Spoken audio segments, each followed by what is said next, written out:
Paints की management हमारे साथ जुड़ रही हैं क्योंकि नंबर्स आ गए हैं। नतीजे आने के बाद अब कंपनी के MD and CEO Amit Singhal हमारे साथ जुड़ चुके हैं। अमित जी, पहले तो बहुत शुक्रिया, thank you very much. Sir, मैं दूसरे तिमाही के नतीजों के साथ ही स्टार्ट करूंगा। इस बार के नंबर्स ग्रोथ में जो वॉल्यूम ग्रोथ आई वो करीब 4 से 9% थी।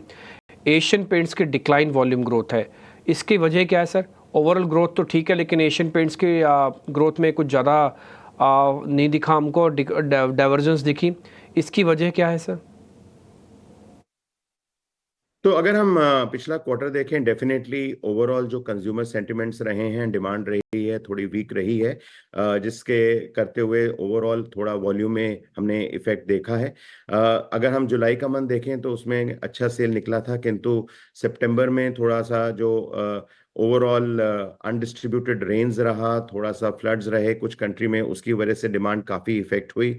और जितना हमने एक्सपेक्ट किया था कि सितंबर में एक शॉर्टर दिवाली की वजह से एक रिटेल में पुश आएगा, वो भी नहीं मिला हमको। तो इस कारण देखते हुए ओवरऑल डिमांड डेफिनेटली हमारी इम्पैक्ट हुई। और मेरा एक ये कहना है कि जब आपका मार्केट में शेयर ज़्यादा रहता है, थोड़ा लीडर आप ज़्यादा रहते हैं, तो उसकी वजह से जो सीजनल मार्केट्स में हमें इम्पैक्ट आया वो थोड़ा सा कंपटीशन से ज़्यादा रहा। हमने कॉम्पिटिटिव प्रेशर भी ज़्यादा देखा इस क्वार्टर में ओवरऑल टू दैट एक्सटेंट। और हम समझते हैं कि जो हमारा इंस्टीट्यूशनल और प्रोजेक्ट्स बिजनेस है उसमें भी हमें थोड़ा ग्रोथ में थोड़ा सा इफेक्ट दिखा, डिमांड उतनी नहीं रही। स्पेशली जो हम गवर्नमेंट स्पेंडिंग देखते हैं, इंफ्रास्ट्रक्चर ग्रोथ देखते हैं, उसमें थोड़ा सा म्यूटेड रहा ओवरऑल स्पेंड्स और जो हमें पुश मिला। तो इन सबको देखते हुए ओवरऑल हम समझते हैं कि ओवरऑल जो वॉल्यूम रहा हमारा थोड़ा सा कम रहा, हम बेस पे रहे। किंतु अगर हम CAGR नंबर्स देखें over the quarter, they are still in double digit numbers. तो हम आशा करते हैं कि आने वाले क्वार्टर में we are able to push the volumes further. ठीक है, जब आप आने वाले क्वार्टर्स की बात बोल ही रहे हैं अमित जी, तो एक बार जरा ये बताइएगा, Q3 के अंदर आपको लगता है कि पिकअप होगा, इम्प्रूवमेंट होगा Q2 के मुकाबले, H1 के मुकाबले? तो अगर हम H1 देखें तो फर्स्ट हाफ में हमारा वॉल्यूम ग्रोथ लगभग 3% का है, किंतु जो वैल्यू ग्रोथ है वो 4-4.5% नेगेटिव है in terms of what we C.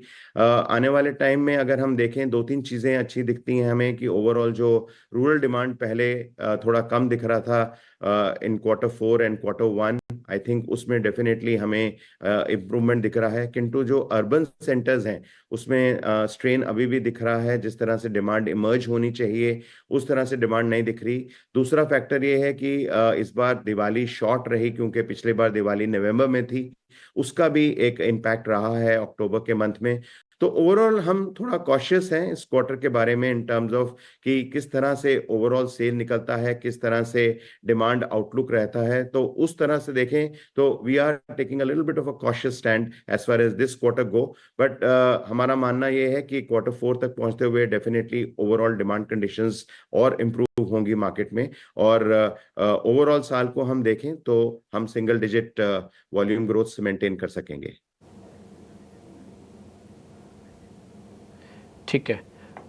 Sir, exo Nobel के बारे में पता करना चाहता हूँ। एक्जो नोबल अभी एग्जिट करना चाहती है इंडिया बिजनेस में, मल्टीपल पोटेंशियल शूटर्स हैं लाइंड अप हैं आपके लिए, आपकी तरफ से।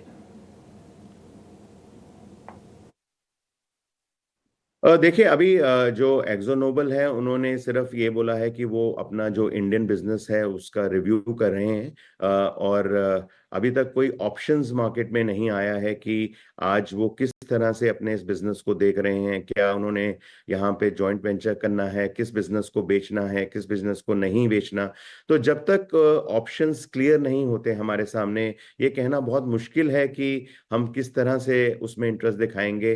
किंतु जिस तरह से अगर जब क्लैरिटी आती है उसके बाद ही हम कह सकते हैं कि हम किस तरह से इस मैटर में प्रोसीड करना चाहेंगे।